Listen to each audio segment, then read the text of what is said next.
กรมศิลปะวัฒนธรรมได้ร่วมกับสมาคมนักดนตรีลาวได้จัดพิธีแข่งขันวงดนตรีสากลทั่วประเทศประจำปี 2025 ซึ่งได้เริ่มแข่งขันมาแต่วันที่22และในวันที่25ตุลาแม่นมี6วงเข้ารอบชิงรอบชิงชนะเลิศได้จัดขึ้นในวันที่25ตุลา2025ที่นครหลวงเวียงจันทน์โดยการเข้าร่วมของปริญญาเอกเวียงพรสุขวงศ์หัวหน้ากรมศิลปะวัฒนธรรมท่านอินตองจันทวงศาประธานสมาคมนักดนตรีลาวท่านบุญมีพ้นเสนาห้องผู้อำนวยการรีสอร์ทวังล้าวดาวคำพร้อมด้วยห้องหัวหน้ากรมศิลปะวัฒนธรรมห้องผู้อำนวยการวิทยาลัยศิลปะแห่งชาติและคณะสมาคมนักดนตรีลาวผู้ให้การสนับสนุนนักดนตรีและมวลชนเข้าร่วมซึ่งในรอบสิ่งนี้ทั้ง6วงสุดท้ายที่ผ่านคัดเลือกอย่างเข้มข้นหลังจากได้เริ่มแข่งขันมาตั้งแต่วันที่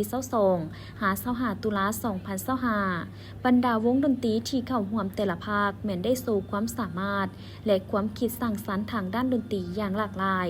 สร้างความประทับใจให้แก่ผู้ชมและคณะกรรมการตัดสินการแข่งขันวงดนตรีสากลครั้งนี้ถูกจัดขึ้นเพื่อส่งเสริมพัฒนาวงการดนตรีลาวให้ก้าวทันสากลและสร้างเวทีให้นักดนตรีลาวได้แลกเปลี่ยนประสบการณ์พร้อมทั้งเป็นการฟื้นฟูบรรยากาศทางด้านดนตรีในประเทศให้คึกคืนอีกครั้งสำหรับผลการแข่งขันวงดนตรีสากลประจำปี 2025รางวัลที่ 1 ได้แก่วง The Young Orchestra ได้รับเงินจำนวน30ล้านกีบพร้อมขันรางวัลและกิฟต์วอยเซอร์ทีมที่2แมนวงพีโลมอนหับเงิน20ล้านกีบพร้อมขันรางวัลและกิฟต์วอยเซอร์ทีมที่3ได้แก่วงสาวด่านสร้างหับรางวัล10ล้านกีบพร้อมโล่รางวัลและกิฟต์วอยเซอร์และอีก3ทีมสุดท้ายแมนได้หับรางวัลสมเสยต่างหน้ามอบรางวัลโดยปริญญาเอกเวียงพรสุขวงศ์หัวหน้ากรมศิลปะวัฒนธรรม